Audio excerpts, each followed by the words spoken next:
Holy shit, it's actually there? Holy fuck, it's actually streaming it. Mm. I know, it's beautiful! Look at it! Guess what? We are rated PG-13. We are not for kids. If Well, you'd understand that, you'd get that joke. Anywho, welcome to the Untitled Sickos Project. The person who just spoke again. Announce yourself.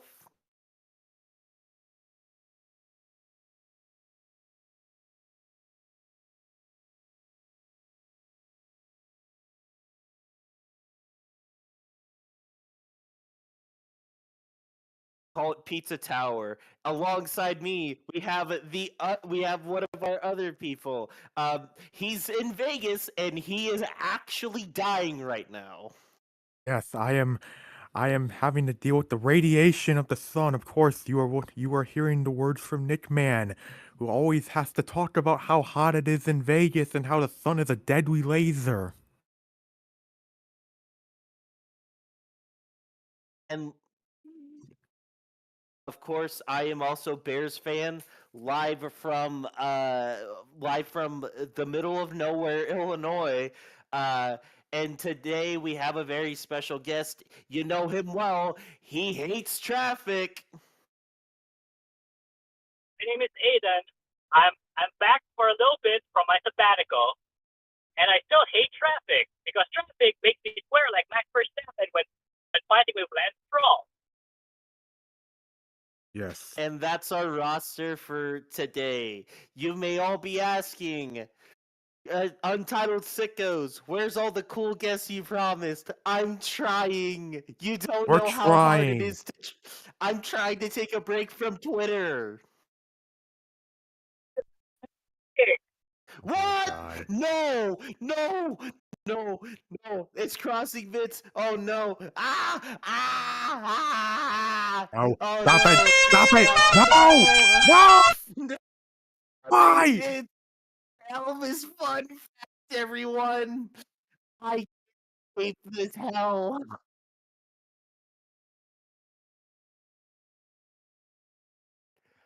Ah! I must say the fun fact before my soul rots. Elvis fun fact. Did you know that Elvis was the inventor of the yoga ball? Look it up. I'm not lying. Why would I have incentive to lie? That's been Elvis wait a fun second. facts. Wait a second. Are you talking about Elvis Presley or Elvis you're thinking? No, Elvis Presley. Yes, Okay, Elvis. just want to clarify. Anywho, we need to get to the welcome mat, and we were talking about it, and quarterbacks are getting paid just today. To attack by Lola, got paid 53 million per year to be average, and Jordan Love just now got paid an hour ago 55 million per year to hopefully be Aaron Rodgers 2.0. And all that being said, thoughts and comments. It,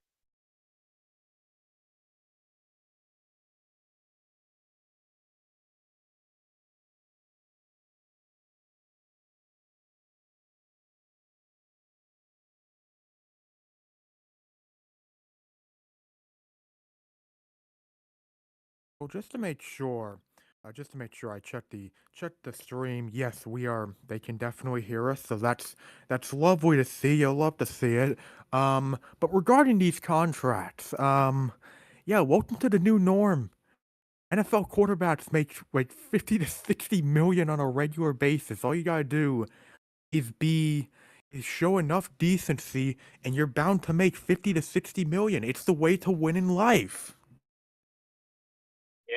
Yeah, And a kid, I'm gonna tell him to become a quarterback. not to, we. By the way, we still only see the NFC oopsie doopsie Donald NFC West preview. Nope, we still see it. Oh, yeah, I see it. Oh god. Oh god. Oh What are you god. doing? Oh god. Where? Oh god. We're in What we're in the game? back we're in the brick pack rooms now. Where? God. Oh god. Downward But yeah, spiral, downward spiral, downward spiral, downward but spiral, downward look. spiral, downward spiral. Oh god. Taegan, I didn't know Listen, you were a all you Nine Inch gotta Nails do fan. I didn't know you were a listen, Nine all Inch you Nails gotta fan. do listen, if you listen, who needs to go to college and get over $100,000 in student debt when you can just be an NFL quarterback and you're bound to have enough money to last the rest of your life? Not to mention too, it's just kind of like, College, yeah, quarterback. Just so you know, the thing yeah, you still is need to though, go to like college. the quarterbacks are just going to get more and more expensive, and I think there does need to be a sort of like a limit to how much you can pay a quarterback. Because no offense, Aiden, but Brock Purdy should not be making 60 million per year. He should not be the highest paid quarterback in the NFL. This is simply just from a standpoint. Brock Purdy is just he's not a guy that deserves it. Well, I'm gonna Now say he's All under this rookie in not, terms but contract. of well, now I will obviously not, feel because the market's gonna reach that point eventually. And Mahomes, I think for me, the one quarterback that deserves that shit probably gonna be Mahomes, and that's pretty much it. I don't think any other quarterback deserves that level of money. Sorry, the Lamar. Chiefs Sorry, Josh. yeah, sorry to them, Like, but the Chiefs were they were geniuses for giving Mahomes that 10-year contract. yeah. Yeah. It's just the For Jordan Love contract what? really struck me as like kind of odd because like I mean, I get you're paying people off like a wish, but like at the end of the day, he's going to either be the best decision you made or the worst decision you made, and I get that's how the NFL works. But like one season, granted it was a really good season, but like one season of play gets you that contract now. It's like the NFL quarterback room is now built on wishes and hopes. Like Mm. it's no longer built on talent. It's built on what you think can help you, not what you know can help you. Or like potential and all of that. Like, what's the ceiling? Like, a lot of quarterbacks now are viewed based on okay, what's their highest ceiling? And if your ceiling is extremely high, you are definitely going to be up there for the highest paid quarterback. And someone like Jordan Love, who had a very strong season last year, fits that criteria well. Yeah. It's just I don't know. I think I'm kind of worried about it. It's starting to become a bit of a bit of like a danger zone that we're kind of entering. Shout outs to Top Gun. But it's just I Hey, don't really forget to shout out wish Archer as well. Oh, Archer. Yeah, I guess that does use it. But like I said, like soon we're gonna get to like the Brock Purdy's making the 60 mils. And like that's not right. That's not right. But Well, I don't know. I do just want to add. I think it says a lot for me. Like, I can understand, like, there's some understanding I have of why moves like this are happening. I just feel like it says a lot about the direction that the quarterback market has been heading in for many years now, to be honest. And will it hit a boiling point where, it really starts to become a discussion that, like, hey, these contracts for quarterbacks, we are really getting out of hand with this. This is going to hit a boiling point at some point. And, the boiling point, that remains to be seen, but it's very possible if things, keep on getting more and more expensive for quarterbacks. Yeah. And by the way, I just want to say I am very I keep on watching the live gaming feed on the Oh my stream god. currently. This Oh is my god. Downward this is spiral, gonna give downward someone spiral, motion downward sickness. spiral. Downward Downward spiral, downward spiral, spiral, downward downward spiral, spiral, downward downward spiral, spiral. downward spiral, downward. Okay, I didn't know you guys love Nine Inch Nails that much. Seriously. No, we love End Lemon.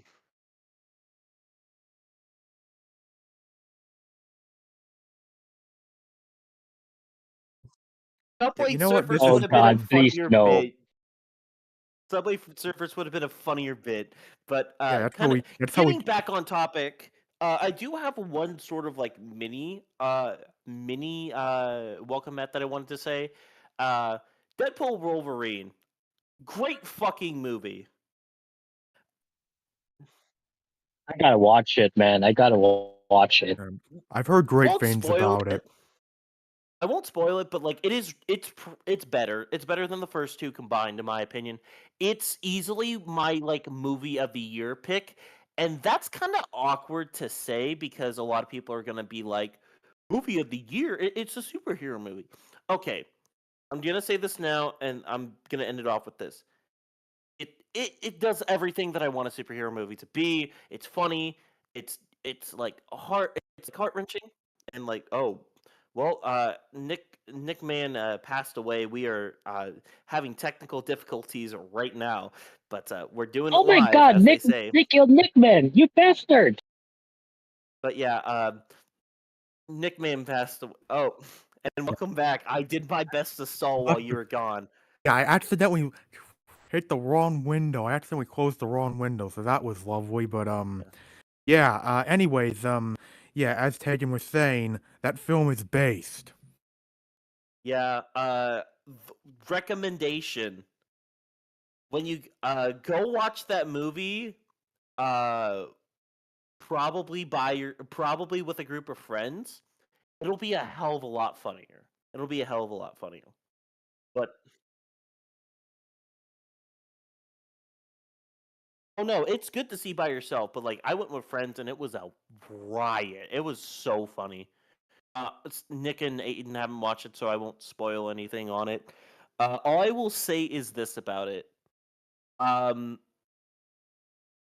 I really like, I really, really like uh the ending, one of the ending scenes. I really like one of the ending scenes, or like the end credits. But back on topic. Now that we're getting into actual stuff that matters, football, it's time to talk about the NFC West.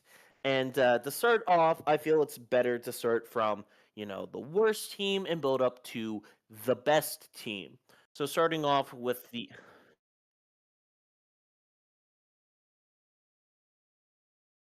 which is why we're talking about the St. Louis Cardinals. I mean, the Arizona Cardinals. I mean, the Phoenix Cardinals. I mean, that team's moved everywhere. Anywho, the Cardinals. Um, I mean, what really? I mean, there's a good bit you could say. They're definitely a team that could very well be dark horse potential, just because Kyler Murray was injured was injured for a good bit last season, and it took a while for him to be back to full health. But I mean, if Kyler's healthy, and with Marby Harrison Jr., I don't know, man. I think this team could very well be better than what people expect.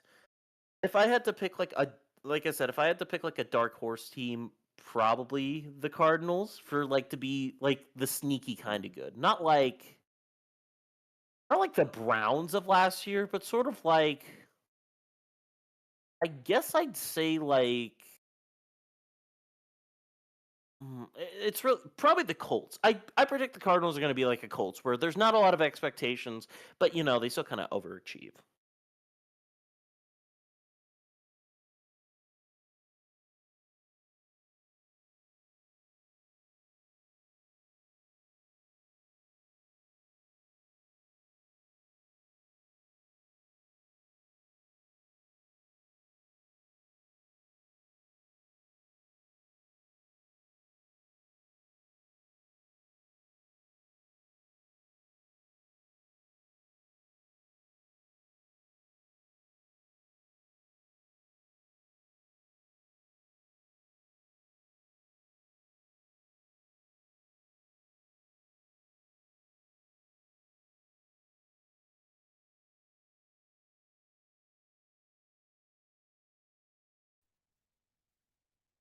Yeah, I I do mean, the agree. thing with the This team may not Cardinals, be as bad as we think. true. My thing with the Cardinals is I feel like last year, like everyone knew they were going to be really bad, and yeah, they ended up being really bad because it was pretty obvious to see what was going to happen. But despite being really bad, the Cardinals were a competitive team last season. Like they were definitely like they wouldn't win a lot of games, but they were surely going to be competitive out there. And for this season, I feel like the expectation for the Cardinals is to, still be a competitive team, but make more progress. Like that feels like the expectation for this team is like, you know, they've shown like we saw last season. They've shown they can be very competitive already. Now that you have, Kyler back, hopefully for a full season, you added Marvin Harrison Jr. in the draft. You had some other draft picks I like Darius Robinson, Max Melton. Like, there's some. I like the class they had. I think the Cardinals, like honestly, with it feels like Arizona is the way they're building this team, it feels very unlike previous Arizona Cardinals regimes, which, to be fair, you could basically say the entire Cardinals history, because for the longest time, the Arizona Cardinals have basically been one of the NFL's biggest poverty franchises, but obviously you still guys see if that translates to results on the field, which that will be determined soon. But I do like what the Cardinals have been doing. I like what I saw from Jonathan Gannon last season, and yeah, I feel like the Cardinals just, hopefully like stay competitive, but keep showing progress and just win more games. And if they do that, then maybe, just maybe, they can be a dark horse in the NFC. Oh God, it's Subway Surfers. But like, I do want to get back to what the Cardinals are basically all about right now, and like for the most part, they were forced into a rebuild once Kyler Murray tore his ACL, because that team was built on Kyler Murray being good. And I guess you could also say, well, they entered the rebuild when they fired Cliff Kingsbury, and it's like, were they going to fire Cliff Kingsbury if Kyler Murray didn't get injured? The answer is no. Was he a I thin mean, ice? he Yeah, was on thin ice. He was on thin ice, and I gotta say, having to watch that Christmas Day game between the Buccaneers and Cardinals was worse than having to. That was worse. That is the type of game that would be shown to prisoners. Like that game was we were horrible. we were watching that game with Jake, one of our friends, and that was the worst Tom Brady game that I've ever seen. That was a game where Tom Brady looked on the same level as starting quarterback Trace McSorley. It was like you could just hear us dying inside while watching that game. It's like we are regretting all our decisions while watching that. But yeah,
Gilbert Godfrey, you're alive? Oh my god. Oh my god. It's a miracle.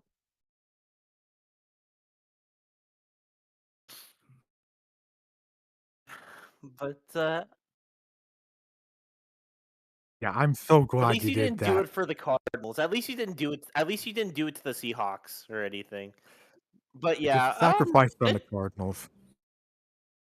it's just I've really. I mean, there's other stuff I guess we could talk about how like James Conner's just slowly putting up a really baller resume for a running back and just no one's looking at him. But like other than that, I don't think James Conner being good on the Cardinals is like the one of the main points you should bring to this team.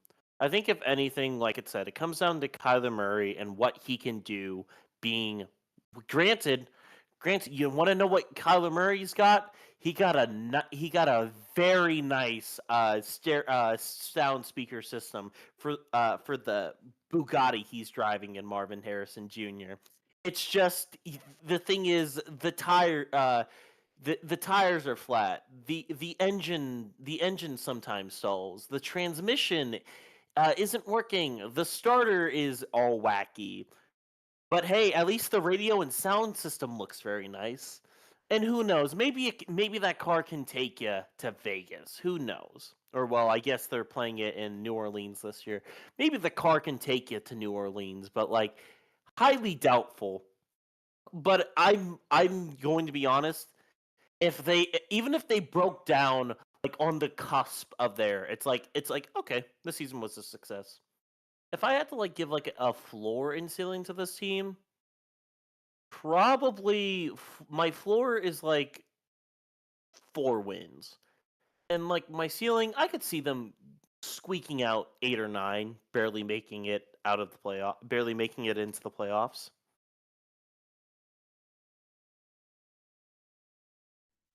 I think mine's the same standpoint. I mean, worst case scenario, this team still isn't ready and is 3-win team. But best case scenario, the team surprises everyone and sneaks into 8 wins. So hey, decent. Hmm, okay.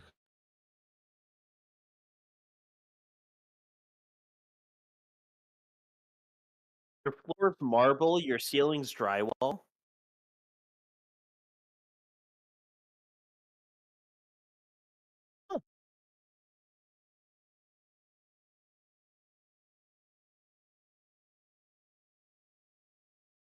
Hmm, He said wood. would.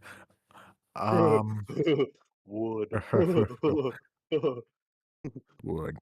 Hey, But yeah, my floor for the Arizona Cardinals, I think five feels fair because seeing how long they were without Kyler for last season, they did win 4 games last season. So I think if things break down in the end, or they don't like they're competitive, but they just can't get those wins, then they feel like at worst it'd be like a 5-win team.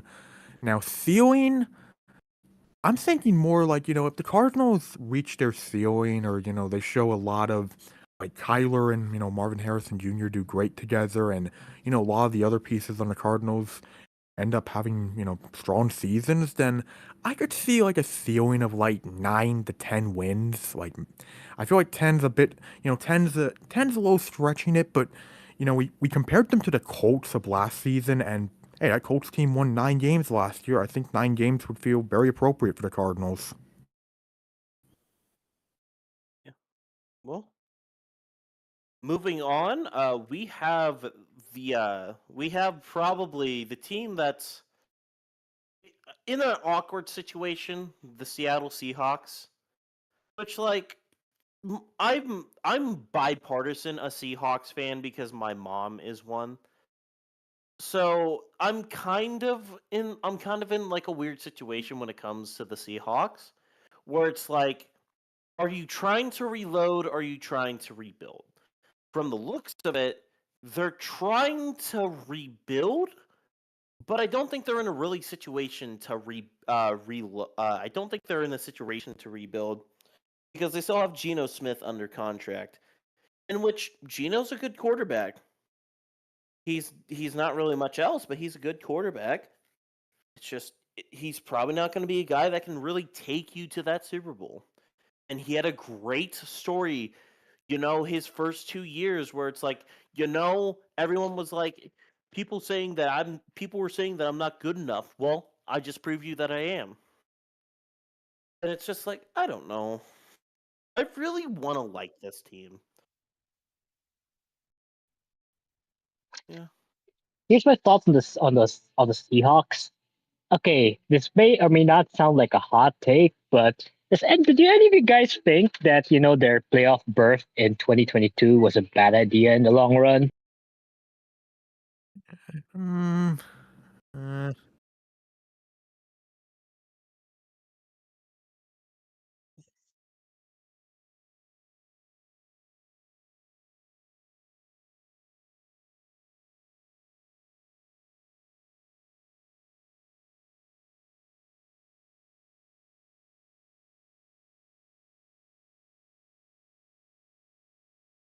Right. I think it's more or less of a situation with the Bears in 2020 when they made it to the playoffs as the 7th seed. Like like it probably wasn't the greatest, but it does show like there is something there. Like making the playoffs as a 7th seed is just like it's still something. You're still yeah. a good team in terms of that division. You're in the top half. It's just it's an awkward way to go about it because the 7th seed is really meant for teams who started late or are just like the best of the worst. Mhm. Rarely is it ever in the NFC, 7 teams who really deserved it. As of right now, we're looking at the AFC being so. But I don't know. I don't think it was bad, but I don't think it was necessarily good. I also think signing Gino to the contract was a little bit needed. Like legitimately, I don't really think that not signing him is the smart idea because what were the Seahawks going to do with even with the backup QB?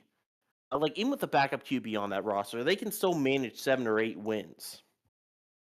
And that doesn't get you a top tier premium quarterback. So, it's in an awkward situation, I'd say.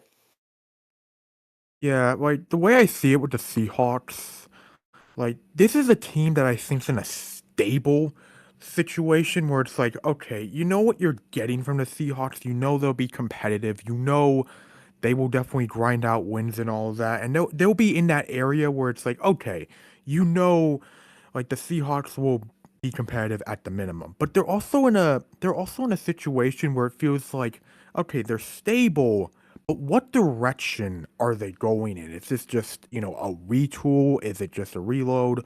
Or are they heading towards a rebuild in the near future? And I feel like this 2024 season is really going to decide whether, what direction are the Seahawks going to go in. It's really going to answer that question because obviously this is the first season for the Seahawks under head coach Mike Macdonald. You brought in offensive coordinator Ryan Grubb from Washington, the university, by the way. And yeah, it's really a new era for the Seahawks because obviously this is the first time since 2009 that you don't have Pete Carroll as your head coach. So there's a lot of questions for the Seahawks this season, but there is still stability here. Having someone like, Geno Smith, which to be fair, Geno was definitely a lot more frustrating to watch last season, but Geno is a stable quarterback. He will still be productive at certain points when you need him to be productive, and at the very least, he at least, builds a strong floor for the Seahawks, so where hopefully they don't just completely fall right through it. And looking at the Seahawks, obviously, there's definitely talent on this roster. Just ask Jake Bobo. Yeah. Oh, Oh, Bo, Hey, Bo, Bo, Bo, Bo, Bo, Bo, Bo, Bo, Bo, he's the Bo, Bo, GOAT Bo, Bo, for a Bo, reason. Bo, Bo, Bo. Bo. Anywho, that leads good into our next thing. Welcome to the which Seahawk will be traded, where 99% of the spots are Tyler Lockett, and one of them is a Tyler Lockett budding green. It's writing on the wall at this point. Tyler Lockett is bound to be traded mid-season. So I guess my thing is, and this is more of like a prediction more than anything. What's the compensation Seattle will get for trading Tyler Lockett, and what team does he go to?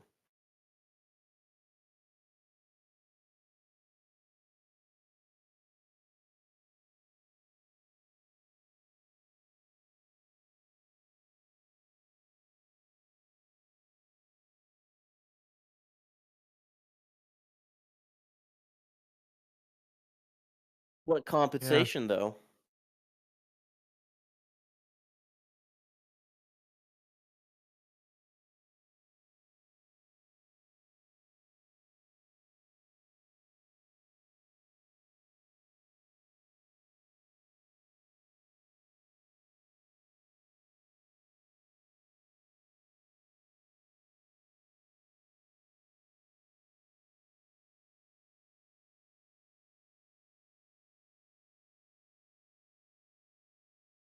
Oh, you also can't forget that someone like Amari Cooper, got traded for like a 5th-round pick. That's also something. That's also something to consider. But what do you think, Nick? What's your prediction? Um, I think in line of like, what Spencer said, I definitely think the AFC would probably be where he would go. But in terms of return, like 4th-round pick, if teams are like really desperate, which, I feel like seeing how it feels like the NFL trade deadline is getting more and more interesting with each passing year. I could see value going up more as the deadline approaches closer. And I could see like a 4th-round pick. Maybe if things are desperate enough for a certain team, I could see it translating to a 3rd-round pick even. So I do think the Seahawks would probably get one of those kind of returns, like a day 2 or day 3 draft pick. I have a sicko idea, a really sicko idea. Imagine if the Seahawks somehow trade Tyler Lockett to one of their division rivals. Could be the Niners. Could be the I'm Niners. listening. I'm listening. Hold on. Listen. If the Niners will get the Ayuk deal done and they realize that Debo, Pearsall, etc. are not enough, they could try and swing for Lockett. Or if the Rams realize, hey, you know what? We may actually have a chance in this division. They could probably get Tyler as a mentor for Puka and as help for Puka and what's his face? Cooper Cup. So this is a very cursed scenario of Tyler Lockett either wearing Niner red or Rams blue, but at this point, I'm gonna throw my hands up and say, you know what, shit happens. What's the I feel like the only compensation? yeah, I feel like the only way that would happen is if a team overpays. Like I feel like if someone like the Rams were to ask, like they would definitely ask for a higher return than they would ask for someone like an AFC team or something. Oh, I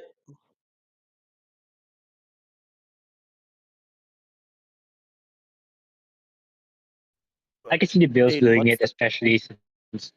especially since what should I call it, um, since Stephon is out. I did want to ask real quick, Aiden. What do you think the Rams or Niners would spend? I think if it depends. I think I'd say I mean, they'd probably have to spend a bit more considering their division rivals, and the Seahawks will obviously be reluctant to trade within the division. So they'll probably demand a third, or if they're being fickle enough, a second. No, you say a second. Hear me out. I think the NFL is about an arms race. I think any team will do anyone for a guy like Tyler Lockett, and I think the Detroit Lions are going to trade for him. I think they're going to go down the strategy of they're going to get Lockett in the slot, Jambo be wide receiver 2, and Amon Ra be wide receiver 1. And then I think they'll pay for is I think that they'll pay a second round pick because it's the Lions. There's no gauge on them. they traded for they traded T.J. Hawkinson to the Vikings.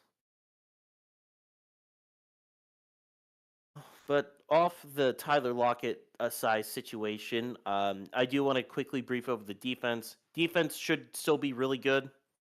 For the most part, this team will win by the defense, and Mike McDonald has a good core going into it. But I'm getting a call.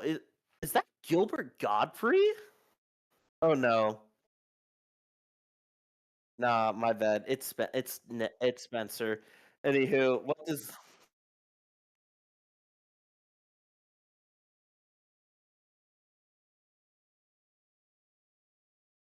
all good? Uh, Real quick for those listening live, like the stream and all that stuff. Do all that interacting stuff that all these YouTubers tell us. But back to the Seahawks. I guess one of the more funnier things we could really talk about is how like the Seahawks the Seahawks have a very interesting cornerback room. Where not that I think that it's bad, but like Tariq Woolen went from like a guy who's like a guy that was like rookie of the year contender to like last year being benched mid game. So like I don't know what's going on with Tariq Woolen.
Also, you forgot.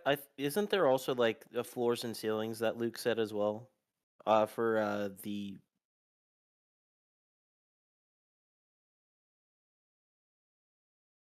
right. Yeah, I didn't think you said it for the Cardinals yet.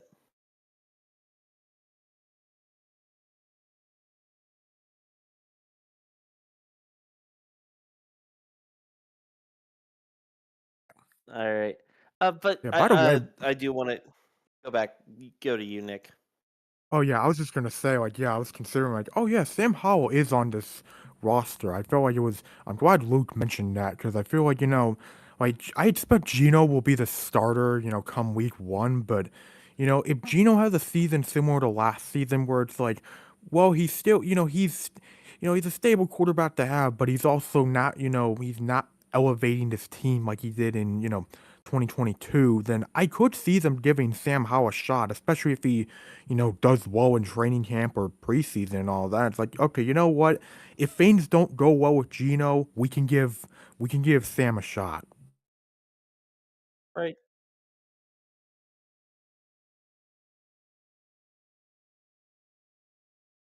Yeah, I actually see that. I honestly agree with that.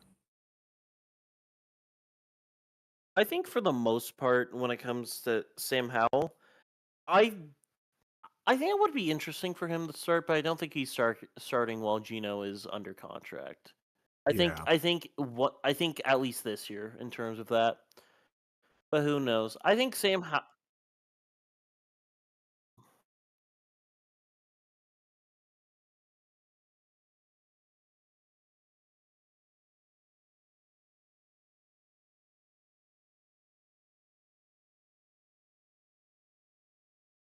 I all I'll say is this in terms of Sam Howell. They paid a third for him, so I'm sure that they have something planned for him in the future. But I think for now, I don't. He's too raw. Sam Howell is way too raw to be starting. He needs probably 1 or 2 more years, and then afterwards, maybe he'll be able to develop into a decent starter. But Yeah, because the getting second back, half of last season really showed how raw he is. But yeah,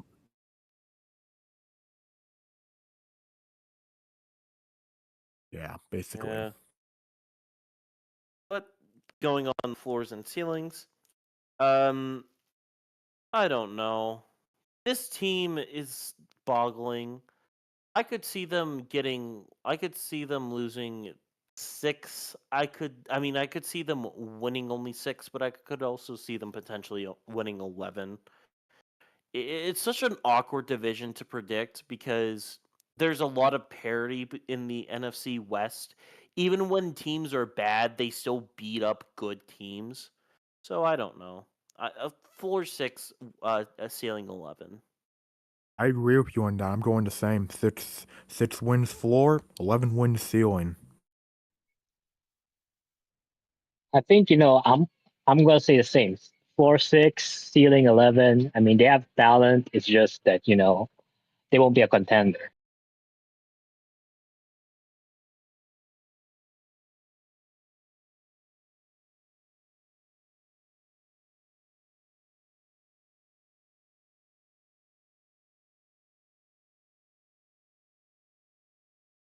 Jake Bobo All Star.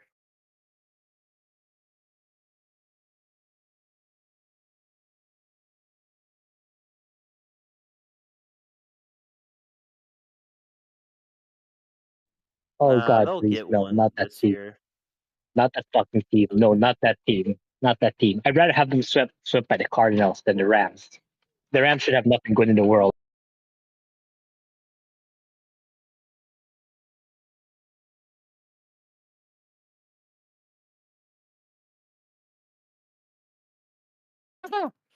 But but yeah, going from the Cardinals to going from the Seahawks to the Rams.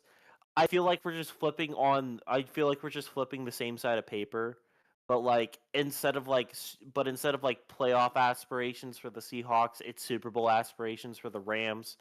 It really comes down to the point of like, yeah, Matthew Stafford is really cool. Again, he's he's not it. He's not there anymore. You don't have that roster. You don't have Aaron Donald anymore. May God rest his soul. He didn't die or anything. He just retired. But it's just the Rams are in such an awkward position because people don't say this enough, but when you lose a franchise guy who's been there for 10 plus seasons, that really affects a team in a certain way. And we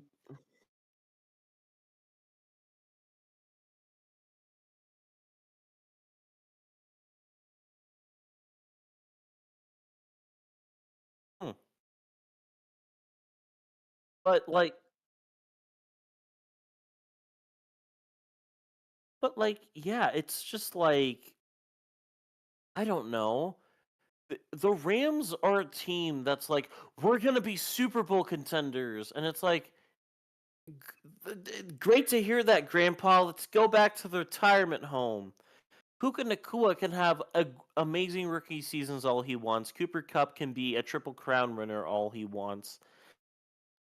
This team is just it's stuck in neutral in the worst way possible. They're the version of the 2015 to like 2019 Saints or 2020 Saints. They are constantly they're playoff hopeful. They're always going to make the playoffs, but as soon as we get to anything significant into the playoffs, like the divisional round or the championship, they can't. They can't. They don't have enough power to keep it up. Honestly, And I feel like they By the way, remind me the Rams. Rams By remind me more. Actually, Aidan, say what you want to say. By the way, Rams, y'all better hope that Matt Stafford doesn't get injured because if he does, guess who's starting? oh Exactly. god. Yes, Oh Jimmy G's god. on this roster. Jimmy G. Yeah, but I wanted to say Jimmy because you G said has you started for compared every them. team he's played, by the way. Jimmy That's Garoppolo has true. started for every team. That's true. But you mentioned how they remind you of the like the late 2010 Saints. I'm gonna say I feel like the Rams right now, they remind me more of like the 2010s, like the late 2010 Seahawks after like Super Bowl Super Bowl 49. Like they remind me of those teams where they had good teams like year in, like year out. Like they had good teams, but they were basically like divisional round exits at best during those years. And it's kind of what separated those Seahawks teams from like, the team that won the Super Bowl and then made the Super Bowl and fell 1 yard short. But yeah, the Rams right now for me, I still think the Rams are a good team, but obviously you can't replace Aaron Donald. He was, arguably the best defensive player in the league, and losing him, like that's a legend on your franchise that just rode off into the sunset, and you can't replace that, on the field and also locker room wise, you can't replace that. But, with someone like Matthew Stafford, like Stafford had a good year last year. He was way better last season than whatever 2022 was. But the question is, can he do it again for 2024? Because can't forget, he's 36 years old.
By the way, I Well, just want to say, I love how the Rams have a quarterback that was on the Edmonton Elks on their roster. But Professor Man. I do want to Uh-oh. say this real quick Jimmy though. in the CFL. I do want to say this though. The like I said, I think the impact of like losing a like 10+ year franchise player has on a franchise is very significant. Granted, when you look at some of them, when you look at some of them like Adrian Peterson, obviously the year after he left, the Vikings made it to the NFC Championship. But like even then, like looking at the running back situation in Minnesota, Dalvin Cook has been good, but like about Dalvin Cook was good, but like he was always just like an Adrian Peterson. Like, oh, I really miss Adrian Peterson, and I'm sure Aiden can say the same thing with Patrick Willis as well.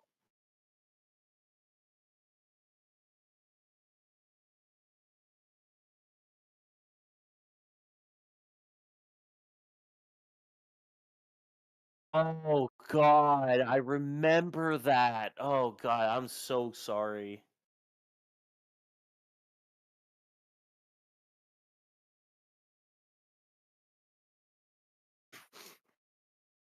I can't say anything about the Bears in terms of like longtime players because we lost Eddie Jackson and Cody Whitehair, and like they weren't really that big of a status, but like still, it's just it's a little.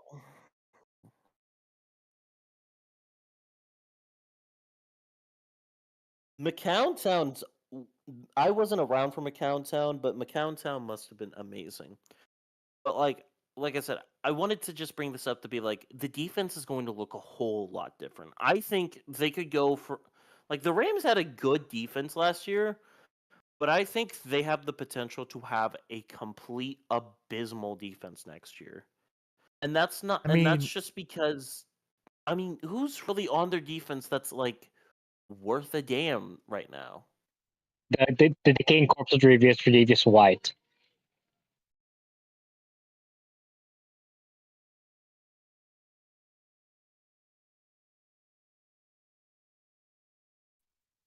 Right, Ruh-roh. there's that too. I mean, It's I will just say in terms of guys I like, I mean, I know Kobe Turner had a strong rookie season, and yes, I did like what they did in the draft class, obviously getting the Florida State combo of Jared Verse and Brandon Fisk, but obviously, you're having to, it's still, a tall order for these guys to replace Aaron freaking Donald.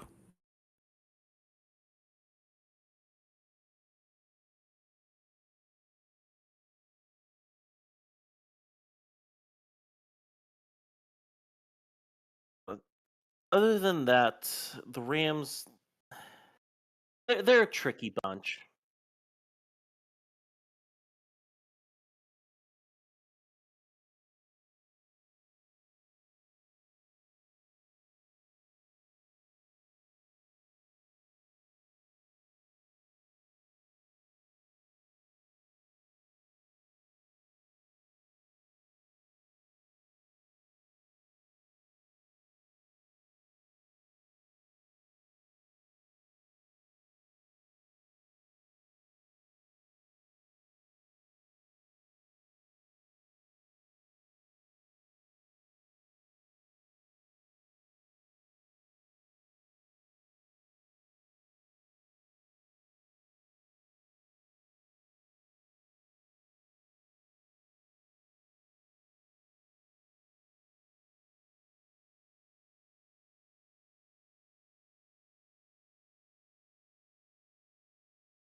I think if we're going back to floor and ceiling. Oh yeah, did you do the Seahawks floor and ceiling for Luke?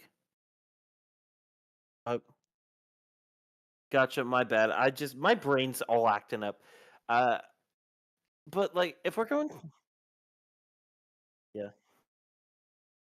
But but yeah, I mean the Rams are just I don't know. They're for me. I feel like their floor and ceiling is like like their floor is like 8 wins, but like their ceiling is 10. They're a very awkward bunch We're like they're just stuck in that area. We're like, do I think they're bad enough to lose 6? No. But do I think they're good enough to win like 12? It's like no. Yeah, I'm gonna go with the in terms of floor and ceiling. I'm gonna go with the funny number. Floor is 7, ceiling is 11. Yeah, I was going with the less funny number, but also less controversial funny number. You went with the bait and switch. Yes. Okay, I gotta have 2 floors and 2 ceilings. As a Rams hater, my floor is 0 and my ceiling is 1. But in all seriousness, I'm gonna go funny number. Floor is 6, ceiling is 9. I just don't see this team going far without Aaron Donald and without Raheem Morris. Honestly, they'll have talent to eke out like at least a mid-season, but I'm sorry if you're facing off against the Niners twice and you're facing off against the Seahawks and Cardinals, which won't go down without a fight. Yeah, this team ain't. It seems gonna be mid. I hope they win 0 games, but I can realistically see them win. I don't know, 8.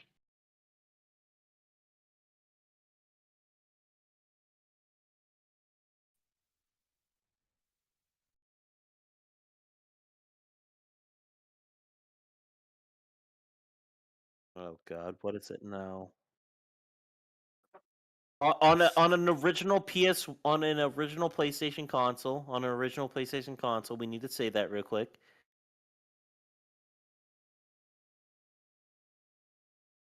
But yeah, well, we obviously have no other teams to talk about. I guess there's this one like fictional team called the San Francisco 49ers.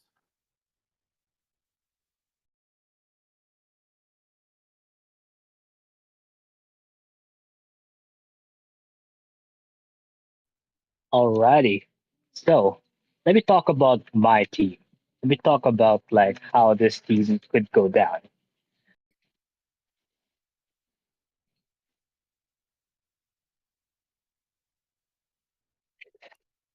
We had the Indianapolis Colts episode like like in week 7. Anyways. So about my Niners. Huh. So I've got to start off with the elephant in the room, a certain Brandon Ayuk shaped elephant in the room. I'm just gonna go ahead and say this. The Niners have all the leverage in this. Like Ayuk kind of overplayed his hand. And I'm not just saying this as a homer, I'm not just saying this as an optimist, but here's the thing.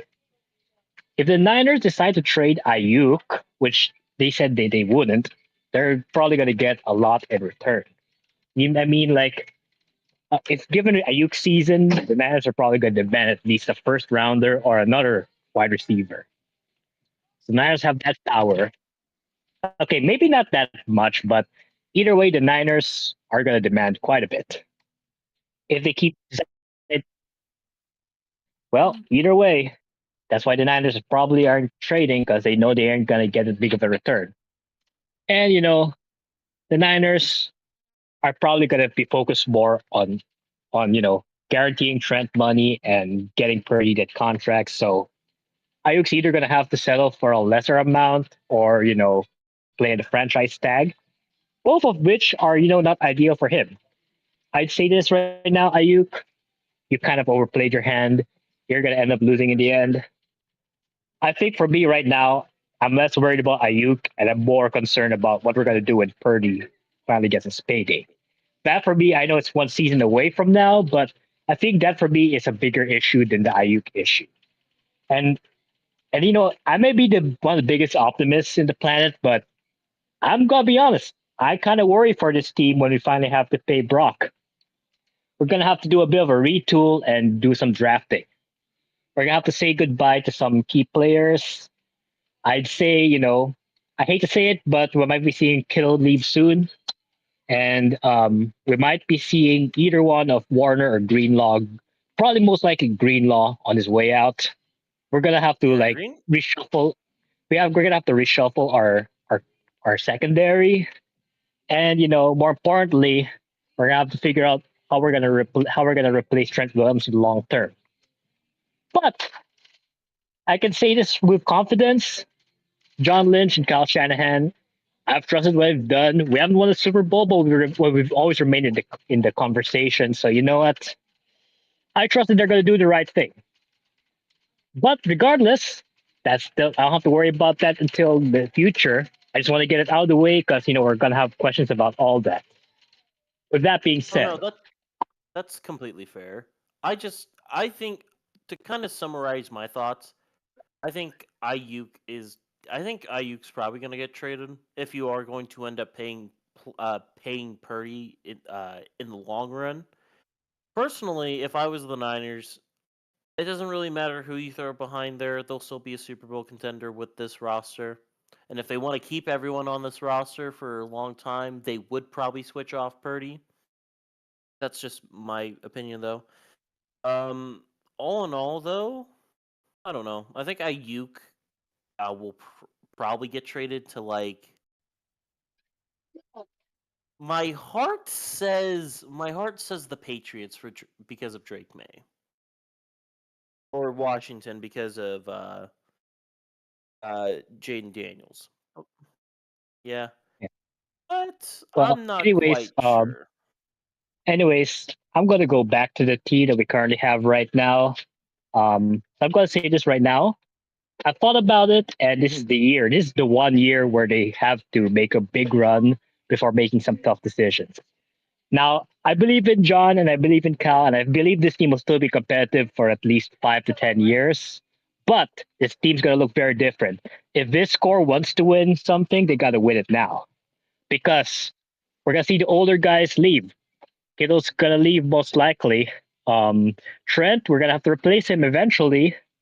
Let's see. CMC, we're definitely going to have to replace him in a few years. On defense, the one I could see getting replaced is Hargrave, and Ward's probably gone after this year.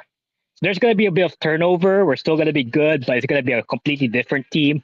We may have to take a year or two of being kind of mid just to reload the team. If this year isn't the year, heck, even if we win, we might have to take a step back next year to refresh the roster. And honestly,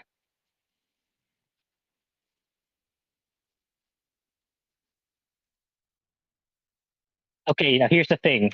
It's the last dance for this specific roster, but not the last dance for this Niners core in general. I think the Niners, they're still gonna be competitive, but they're gonna look a lot different. And honestly, a lot of these guys know that even if the Niners are good in the future, they're probably gonna be gone. So this is put up or shut up time for the veterans. Kittle, it's your Mhm. last chance. Hargrave, it's your last chance. Trent, this may be your last chance.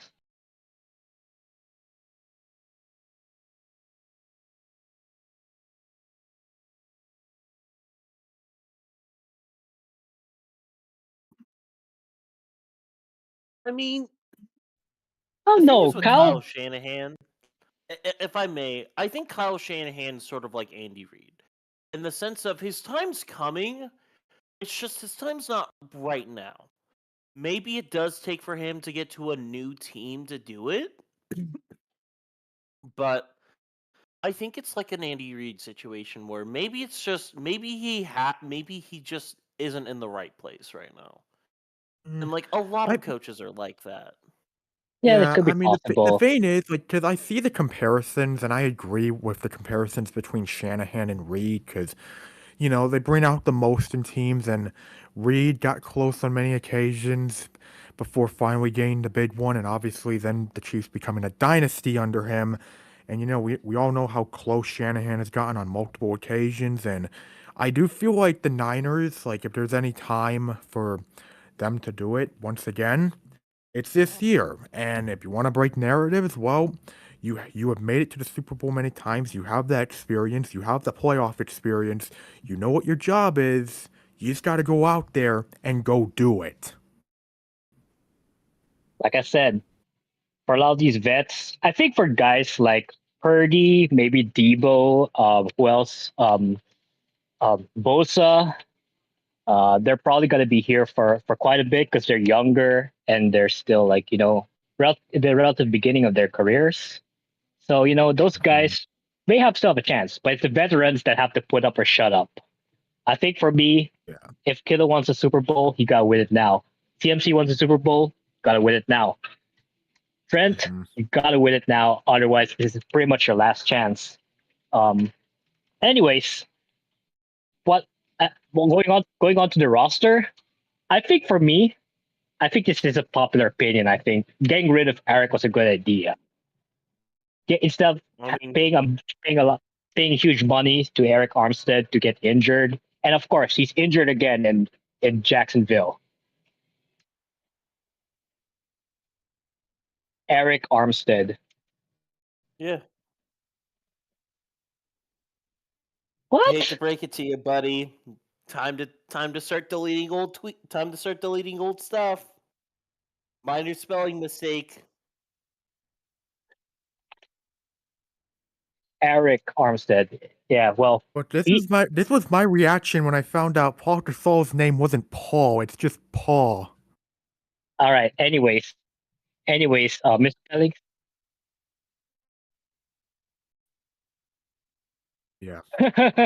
anyways, getting rid of Eric. I like the guy. He was a NorCal native and he loved the team, but honestly, getting rid of him was probably the best idea in the long run. First of all, one thing that really screwed us near the end of last season was depth. And Eric getting injured certainly didn't help matters. But his huge contract was preventing us from filling up the defensive line with proper depth. Yeah. I think Nowadays we got guys like um, um, Leonard Floyd,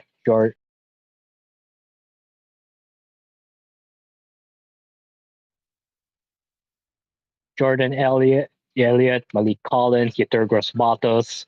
I think for me, having a reliable rotation of defensive linemen alongside two studs in Javon Hargrave and Nick Bosa might be the way to go. Because if anything, having good depth is important, especially in on a position where you take up a quite a bit of beating. So yeah, that's my take.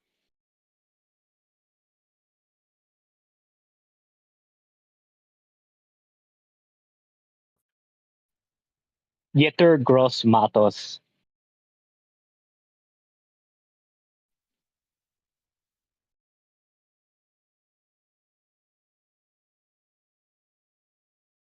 womp womp. Gross because Gross is a German last name. Matos because Matos is a Spanish last name. Gross Matos. I forgot. Let me look it up. While you're doing that, I do want to say this real quick. Um, After watching Receiver, I will say this: it is really interesting looking into George Kittle's life, and like that man he has not left Iowa. He just took Iowa with him. I can see that.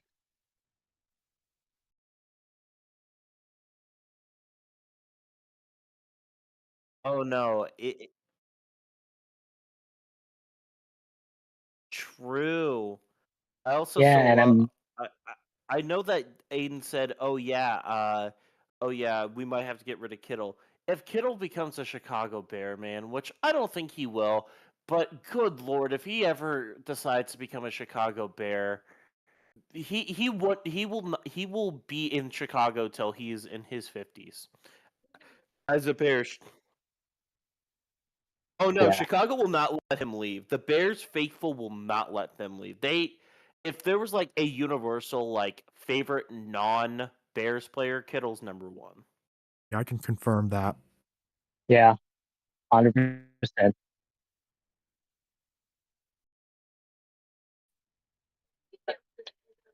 Well, yeah. Anyways, I'm just gonna go ahead and sum it up in like the quickest way possible.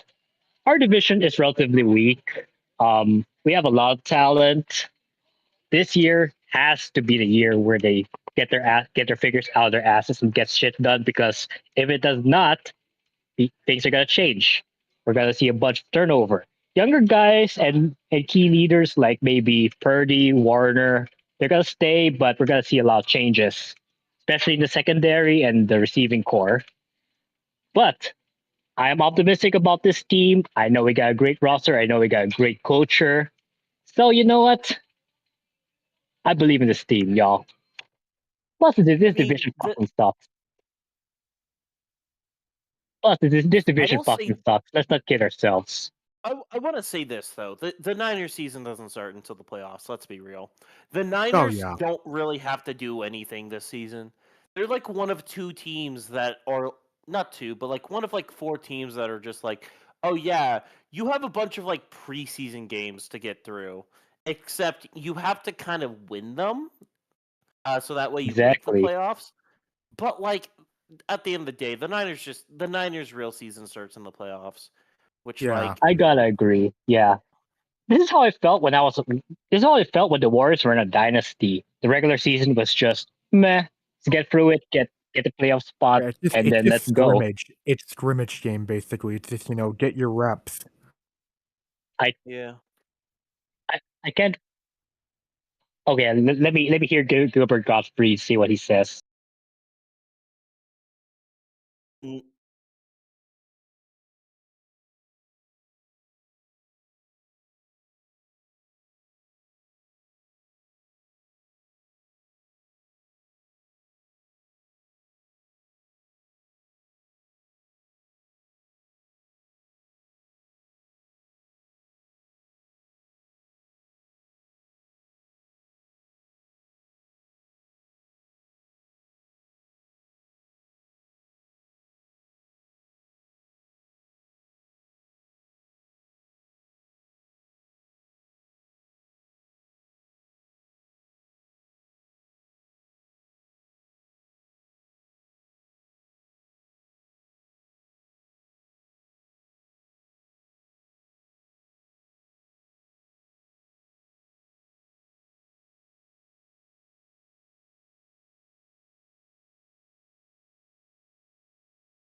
Yeah. well, I mean, I want to Let's say be this honest. though before He's we kind get of to. saying he's kind of saying this my same thoughts on this team. Honestly, although I'm a bit more optimistic regarding our post Purdy extension outlook, he Luke has a point.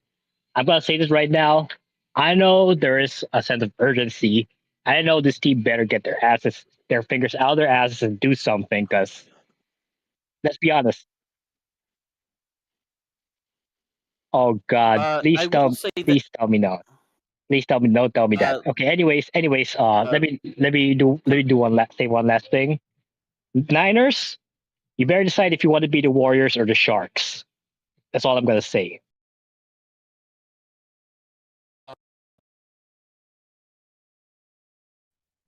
Well, say real quick. Oh, Computer moment. The one thing that I'll say is this: you don't want a Brock Purdy MVP season for solely because of the fact that I feel it'll just be downhill. I feel you have surrounded this guy with so much talent and so much uh like just you've done everything for him to the point where I view it sort of like eventually having every single thing done for you to the point where once they get rid of it, you're like, why can't I do this anymore? And it's like, oh, because you've had Debo Samuel to bail you out, you've had Christian McCaffrey to bail you out, you've had a really good offensive line to block for you for the new Ice Age to bail you out. So like that's my thing. I don't. Yes, the new Ice Age movie. Anywho, uh, back on topic. It's just never should you look at an MVP award and be like, uh, oh yeah, this is actually worse. But like, I feel like that's different with Brock Purdy. The fact that he was in MVP votes last year was very concerning. And this isn't like me hating on Brock Purdy or anything. I think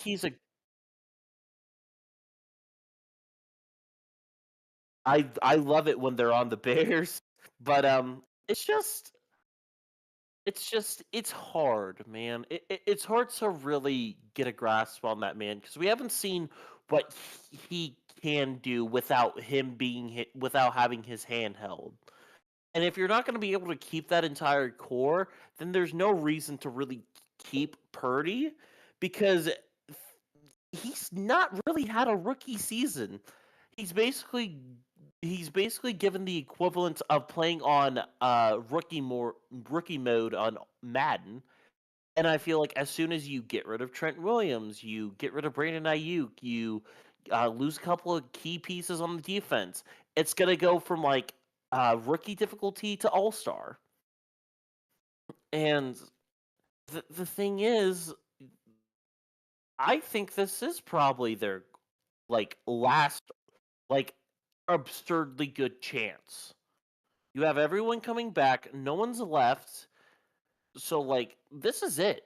I get that you don't want it to be like, "Oh, well, we'll be back soon," but like this is it. Like this is legitimately it for the Niners in my opinion. Like the Detroit Lions say. Like Dan Campbell said, this might have been our only chance. And I feel like this is with that team. This is your last chance. And if you can't raise a Lombardi, then at this point, you might have to redo everything. And that includes building from the bottom up. Maybe I'm having a more pessimistic look on the Niners, but I don't really know what else to say when you've been to the NFC Championship like 5 times over like the last 5 years. Yeah, 5 years.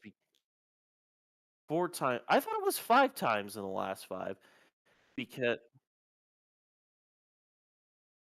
yeah. Oh right, yeah, I forgot.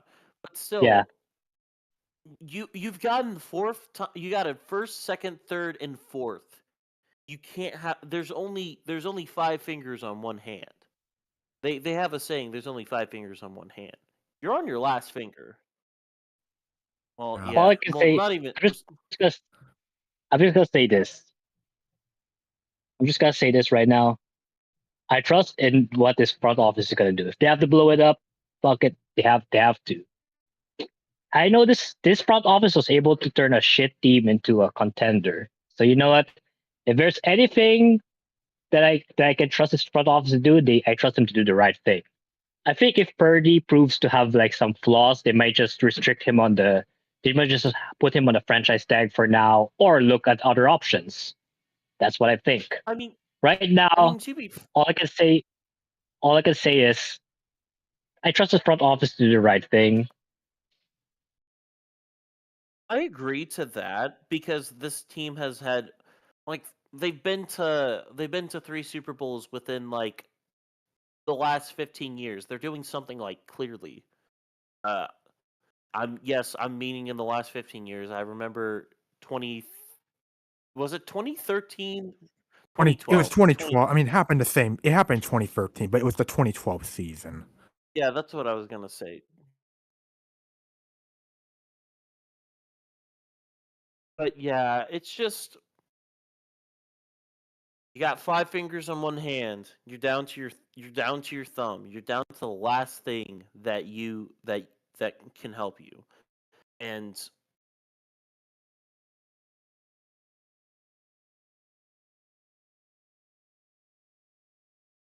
oh, bro. Uh, But um, well, look, I agree. Look, I do agree with what everyone said about the Niners. Like, they built they built many great things, but obviously the time is now for them to have to finally get that Lombardi.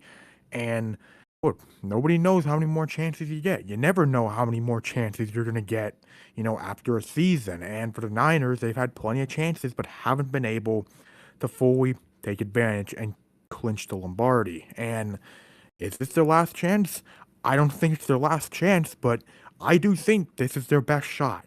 This can definitely be their best shot at winning the Super Bowl, and you have to take advantage of that.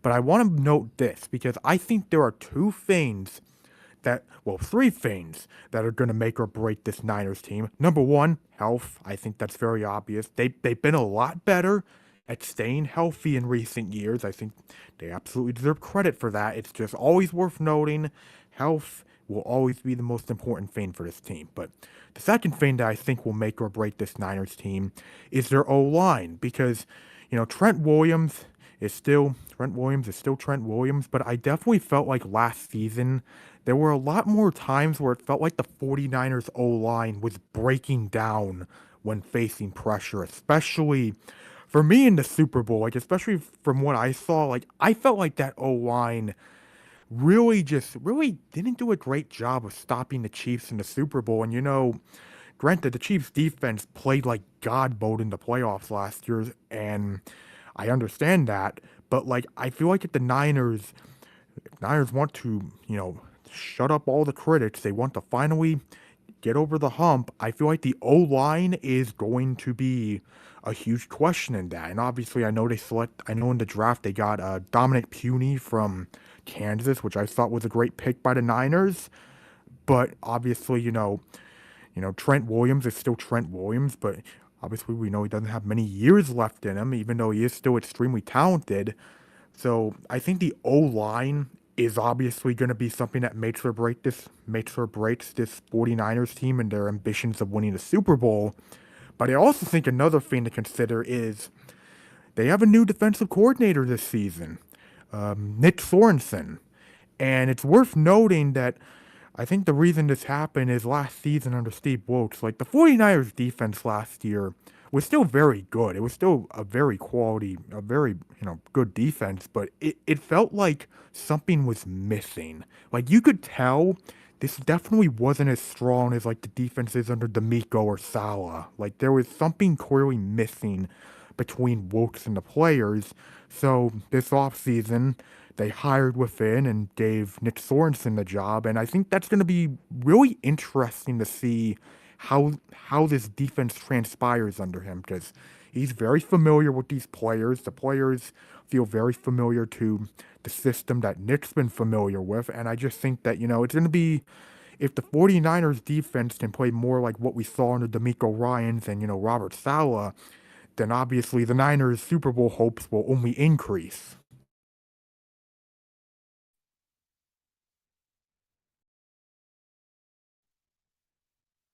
Yeah, I know. Anyways, But I actually forgot to mention the our new defensive coordinator hire. I think it's a great idea because I do appreciate Wilkes' effort of working with our defensive backs, but I feel like his philosophy didn't really mesh with ours. So hiring from within was probably our best option, to be honest. Like that's what we did with D'Amico Ryans, and that's why he was able to succeed. And I think with with Nick and not Nickman, but with Nick in the in the driver's seat for defense, and he's more familiar with the team, I think he's gonna be a greater hire. So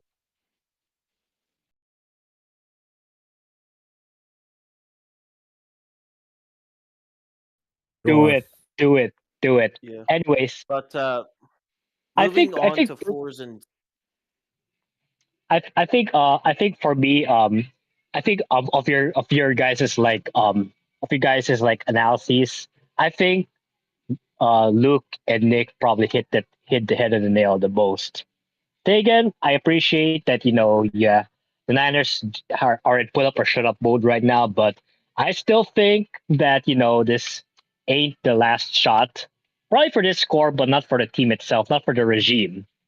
And by the way, Niner fans, do me a favor and stay off social media, and do me a favor and don't listen to Grant Con. That's all I'm gonna say. Yeah, I Let's love go to the seeing him floor and get. I ceiling. love seeing him get owned by like Kyle Shanahan in that press conference. That was pretty funny. Amen.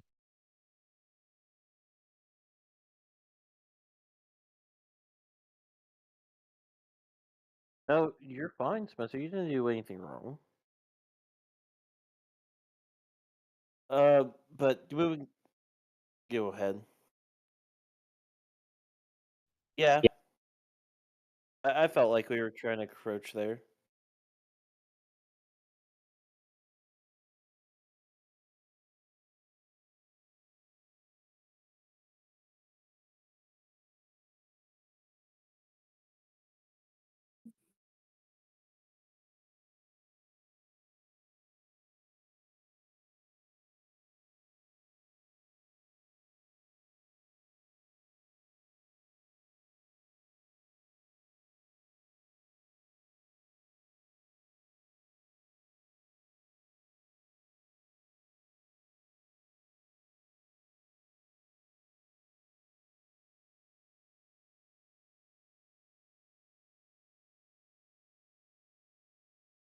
For me, um, I'll do just typical floor and ceiling, and I'll kind of do Spencer stuff. Their floor is 10 wins. Their ceiling is 17. As for what Spencer thinks, I think their floor is an overtime loss in the wild card. I think their ceiling. I think their ceiling. It depends. If we're talking about best case scenario, then they win. But if Patrick Mahomes is in the Super Bowl, I can't bet against them. That they will lose again against Mahomes. Yeah. My floor. I think floor for the Niners is 9 wins. Ceiling probably around like 15 or 16. And as for playoffs, yeah, I'm going the same as what Spencer said. Okay, so I honestly don't give a shit about the floor and the ceiling because let's be honest. One, our division sucks, and two, the real season starts in the playoffs. But for posterity's sake, I'm gonna go the same as Spencer. Absolute floor is 10 wins, but not just because of our talented roster, but because our division fucking sucks. Ceiling, I want to say 17, but that number is cursed. We're going 16 as our ceiling. I don't want to jinx the football gods. 10 10 as our floor, 16 as our ceiling. And now for the one that actually makes sense. Playoffs. I think our floor would probably be heartbreak in the divisional round in overtime. Ceiling's obviously winning a Super Bowl. There is really no other option. Anyways, let's watch some football, y'all. By the way, Bang Bang Niner Gang. Anywho, that does it for our topic for our talking. But now we get to the pick'ems. Woo! He, he's choking, guys. He's choking. Okay. The Sharks are in mid-season form already. But first off, we have Winnipeg versus Toronto.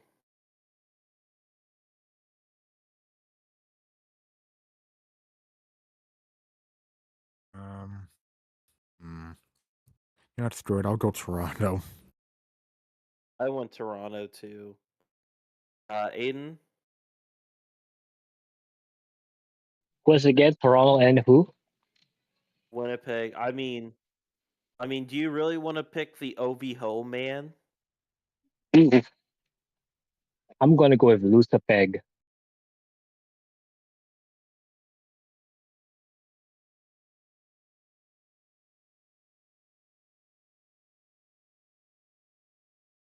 Oh come on, I'm Team Moving. Kendrick. You know I can't pick OVO, man. I'm Team I Kendrick. picked Toronto. Next up, Edmonton versus Hamilton. I picked Edmonton.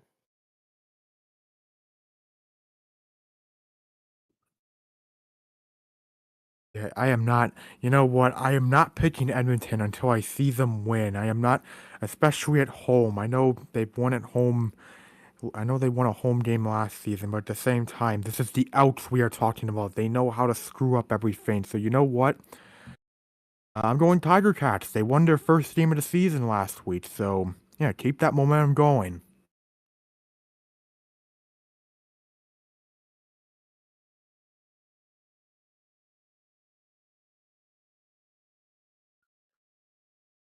That's the Toronto Maple Leafs. Don't you get it? Ha ha ha ha ha ha ha ha ha ha ha ha ha ha. Aiden, what's your pick? Yes, there's a difference. Aiden, what do you choose? Who was it again? Sorry, my bad. Edmonton and Hamilton. Um, I'm a Formula One fan, so obviously I'm gonna go with Hamilton, my goat. Next up, we have BC versus Winnipeg. I went BC.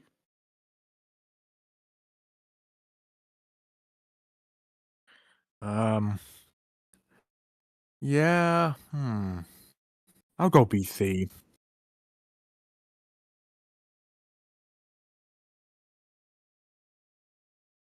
Aiden? I'm gonna go with Lucifeg. Alrighty. We have Montreal versus Hamilton. I went Hamilton.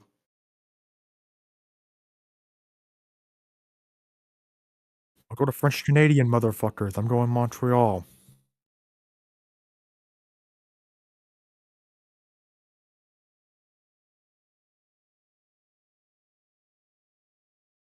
Aiden? I'm gonna go. Oh come on, you seriously think I'm gonna pick anything other than Hamilton? It's just a fun name to say.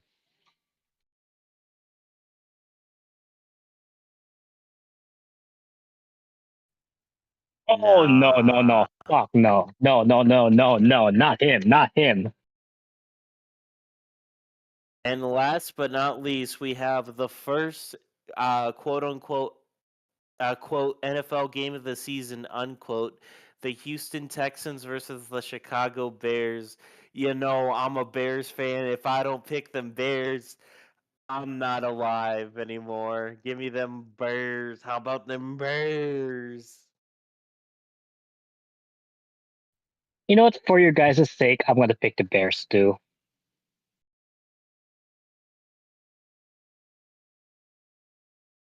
You're gonna pick what Luke picked?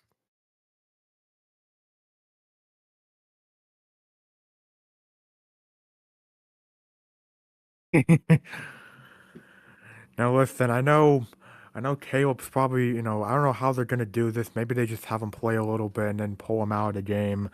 But let me tell you something. If that happens, I can guarantee you, regardless of how Caleb looks, Tyson Bajan is going to lead us to glory in the Hall of Fame game. Give me the goddamn Bears. Yes! Yes! And that concludes Pick'ems for this week and the preview of the NFC West. Thank you guys so much for listening. Next week is the AFC West, so that'll be interesting. Anything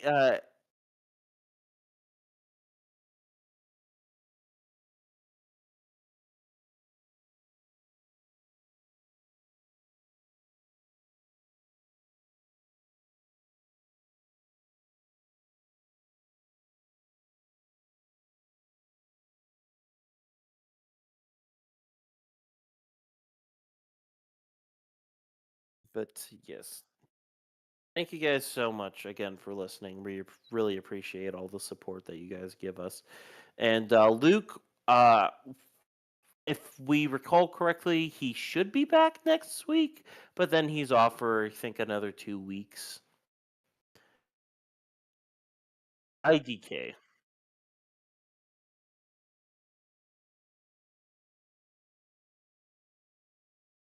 We're gonna Hey, you give did you a good job, noogies after dude. You did a good this. job. You did a good Yeah, job, you're man. good. You're good. You did good. Get in there, Spencer. Get in there.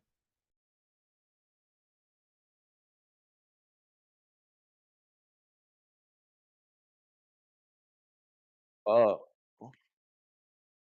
bye bye everyone. Bye bye.